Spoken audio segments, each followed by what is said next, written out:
বাতাসের দিন শেষ এখন আমি বাইরে গেছি পুরোটা হালকা করে পুরো এটা রাখি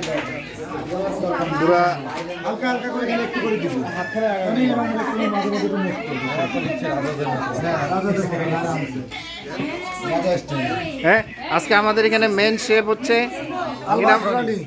আলমাস রনি বিখ্যাত বারবিকিউ ইঞ্জিনিয়ার সরি ইঞ্জিনিয়ার পাঠিয়ে দিচ্ছি বারবিকিউ বানাইতে ইঞ্জিনিয়ার যখন শেফ নাকি হ্যাঁ ইঞ্জিনিয়ার যখন বারবিকিউ শেফ আর ওনার অ্যাসিস্ট্যান্ট দেখাও ওনার অ্যাসিস্ট্যান্টকে আর্কিটেক্ট ইঞ্জিনিয়ার হলো অ্যাসিস্ট্যান্ট হেল্পার বারবিকিউ বারবিকিউ